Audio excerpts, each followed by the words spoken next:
আজকের পর্বে আমরা দেখব কিভাবে আমরা সিলিন্ডারের সমগ্র তলের ক্ষেত্রফল বের করতে পারি। দেখো, এটা হচ্ছে কি আমার একটা সমবৃত্তভূমিক সিলিন্ডারের উদাহরণ। এখন এটা সমগ্র তলের ক্ষেত্রফলের সূত্র যদি আমি বের করতে চাই তাহলে কিভাবে করব?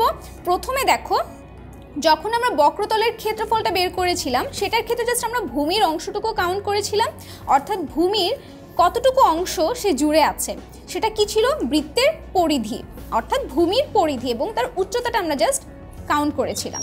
বাট সমগ্র তলের ক্ষেত্রফল যখন আমরা কাউন্ট করব তখন কিন্তু আমার এই পুরাটুকু ঘনবস্তু যতটুকু অংশ জুড়ে থাকবে তার টোটালটার ক্ষেত্রফল আমরা বের করব। তো সেইটার সূত্র আসলে কীরকম হবে? সেটার সূত্র হবে বক্রতলের ক্ষেত্রফল যোগ প্রান্ত তলদ্বয়ের ক্ষেত্রফল।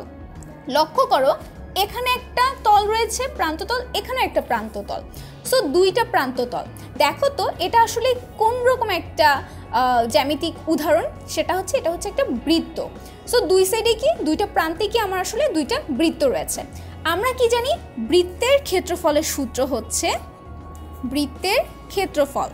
বৃত্তের ক্ষেত্রফল সমান সমান আমরা কি জানি? পাই আর স্কয়ার বর্গ একক। এখানে আর হচ্ছে বৃত্তটির ব্যাসার্ধ। তো এই দুইটা সাইডে আমার কয়টা রয়েছে? দুইটা তল রয়েছে। তাহলে আমি আগেই জানি এই সমগ্র তলের ক্ষেত্রফলের জন্য বক্রতলের ক্ষেত্রফল আমরা অলরেডি জানি, সেটা হচ্ছে 2 পাই আর এইচ প্লাস প্রান্ত তলদ্বয়ের ক্ষেত্রফল। দুইটা প্রান্ত রয়েছে, এই দুইটা প্রান্তের ক্ষেত্রফল। প্রান্ত দুইটা কি আসলে? বৃত্ত। সো বৃত্তের ক্ষেত্রফল কি? পাই আর স্কয়ার। দুই সাইডে যেহেতু রয়েছে তাহলে আমি কি বলতে পারি? এটা যেহেতু দুই সাইডে রয়েছে তাহলে আমি বলতে পারি এক সাইড হলে পাই আর স্কয়ার, যেহেতু দুই সাইডে তার কারণে 2 পাই আর স্কয়ার, অর্থাৎ আমি বলতে পারি 2 পাই আর স্কয়ার। দেখো এখানে আমার কমন টার্মগুলো কোনটা? কমন টার্ম হচ্ছে 2 পাই আর। তাহলে আমি কি এখানে কমন নিতে পারি 2 পাই আর ইন্টু এইচ প্লাস আর, এটাকে শর্টকাট করে নেওয়া। এটা হবে হচ্ছে আসলে আমার যে সমবৃত্তভূমিক সিলিন্ডারের সমগ্র তলের ক্ষেত্রফল।